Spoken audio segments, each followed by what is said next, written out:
इस सम्मानित मंच पर हमारे गठबंधन के तमाम मजबूत कार्यकर्ता साथी मौजूद, यहाँ पर तमाम प्रेस मीडिया के पत्रकार साथी, आदरणीय बुजुर्गों, माताओं, बहनों, मेरे तमाम नौजवान युवा साथियों, सबसे पहले आप सबको सलाम करता हूं। साथियों, आज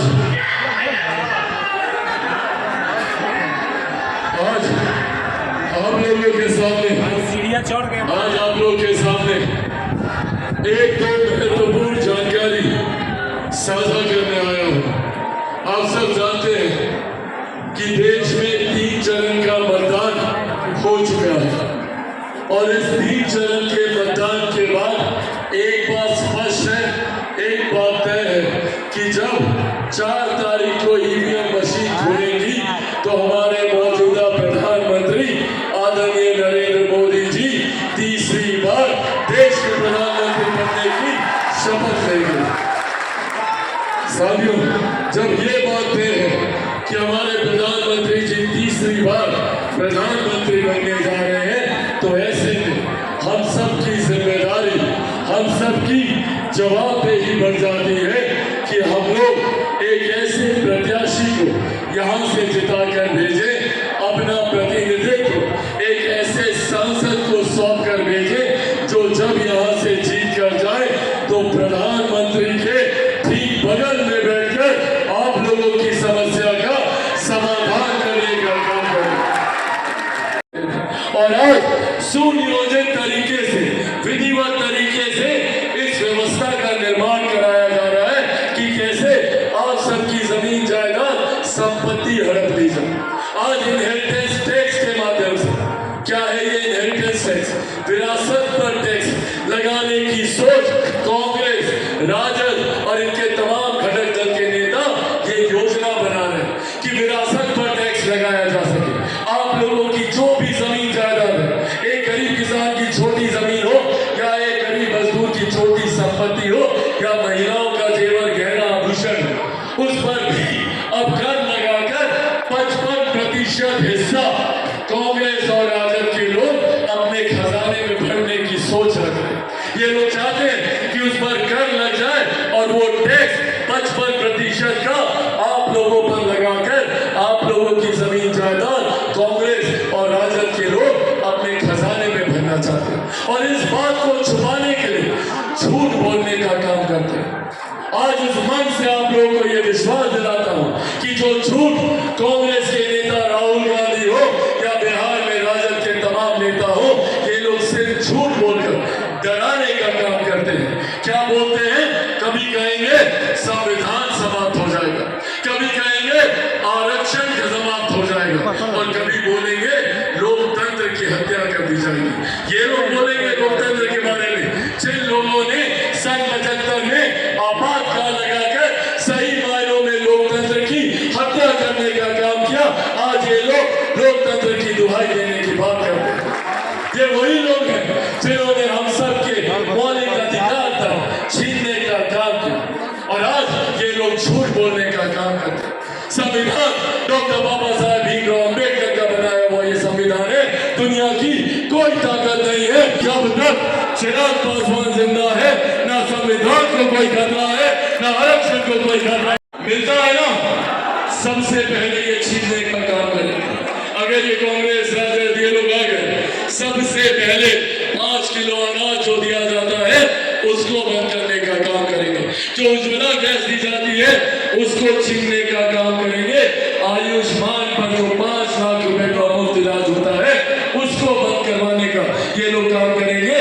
किसान सम्मान निधि के माध्यम से जो लाभ किसानों को मिलता है उसको छीनने का ये लोग काम करेंगे। इस सोच के साथ ये राजद, कांग्रेस के लोग आगे बढ़ने का काम करें। इसीलिए साथियों, आज आग्रह करना है, देश में एक प्रधानमंत्री जो सिर्फ विकास की बात करते हैं, जिन्होंने अपने हर वादे को पूरा करने का काम किया। आज मोदी की गारंटी पे देश का कोना कोना क्या, आज दुनिया में भी लोग विश्वास करने का काम करते हैं। ये हमारे प्रधानमंत्री की गारंटी है। आज धारा 370 की बात हो या जिस तरीके से भगवान श्री राम 500 साल तक एक टेंट के नीचे विराजमान रहे, आंधी तूफान धूप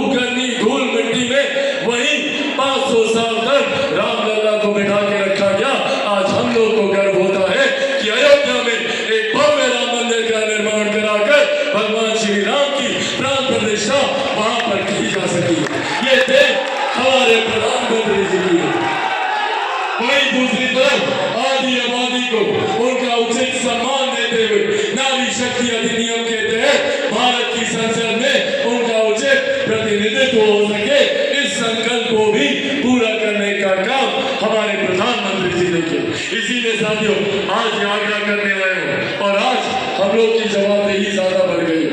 आज बिहार में एक डबल इंजन की सरकार है जिसका केंद्र में नेतृत्व हमारे प्रधानमंत्री आदरणीय नरेंद्र मोदी जी कर रहे हैं, तो वहीं बिहार में इस सरकार का नेतृत्व मेरे मुख्यमंत्री आदरणीय नीतीश कुमार जी कर रहे हैं, जिसका मजबूती से समर्थन आदरणीय जीतन राम मांझी जी, आदरणीय उपेंद्र कुशवाहा जी करने का काम कर रहे हैं। इसीलिए साथियों आज ये जवाबदेही हम लोग की ज्यादा बढ़ती है कि एक एक वोट गांव घर से निकलकर एक एक वोट रामकृपाल यादव जी के पक्ष में जाना चाहिए, ताकि 4 जून को जब ईवीएम मशीन खुले तो प्रधानमंत्री जी तक ये संदेश जाए कि पाटलिपुत्रा से सबसे ज्यादा मतों से रामकृपाल यादव जी ने जीतने का काम किया। ये 4 जून को ये संदेश यहाँ से जाना चाहिए। इसीलिए साथियों आज मैं बस ये आग्रह करूंगा कि आगामी 1 तारीख को मतदान है ना, आगामी 1 तारीख को सब लोग अपने गांव घर से चाचा चाची दादा दादी नाना नानी सबको लेकर जाइएगा, और जब आप लोग कमल छाप पर बटन दबाकर रामकृपाल यादव जी को जिताइएगा तो देश के प्रधानमंत्री नरेंद्र मोदी जी बनेंगे, मेरे मुख्यमंत्री नीतीश कुमार जी को ताकत मिलेगी, जीतन राम मांझी जी मजबूत होंगे, उपेंद्र कुशवाहा जी मजबूत होंगे, और आपका बेटा आपका भाई चिराग पासवान को भी मजबूती मिलने का काम करेगा। बस आग्रह करते हैं। और साथियों हम सब के लिए ये गर्व की बात है कि प्रधानमंत्री जी आने वाले दिनों में 2 दिन का कार्यक्रम हम लोग यहाँ दे रहे हैं। ये प्रधानमंत्री जी की चिंता, उनकी सोच हमारे प्रदेश के प्रति दिखाता है। महागठबंधन के नेता बता दीजिए कहाँ है? कांग्रेस का कोई शीर्ष नेतृत्व आना जरूरी नहीं समझता, इनका कोई नेता बिहार आना जरूरी नहीं समझता। क्यों? क्योंकि बिहार की 40 सीटें कांग्रेस के तमाम बड़े नेताओं के लिए मायने नहीं रखती। वहीं हमारे प्रधानमंत्री जी हर चरण में आने का प्रयास करते हैं, कोशिश करते हैं कि ज्यादा से ज्यादा जगह पर जाए। आगामी 12 तारीख को प्रधानमंत्री जी पटना में भी होंगे और 13 तारीख को आपके बेटे चिराग पासवान के लिए हाजीपुर भी हो जाएंगे प्रचार करने के लिए। तो साथियों इस उम्मीद के साथ कि आप सबका भारी समर्थन प्रधानमंत्री जी के लिए और हम सबके लोकप्रिय मौजूदा सांसद, और मैं ये विश्वास रखता हूँ आपकी ताली मेरे विश्वास का समर्थन करेगी कि आने वाले समय में भावी पाटलिपुत्रा के भी सांसद आदरणीय रामकृपाल यादव जी को आप सबका समर्थन है। समर्थन है ना?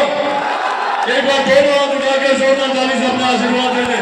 बहुत बहुत धन्यवाद साथियों। जय हिंद, जय बिहार।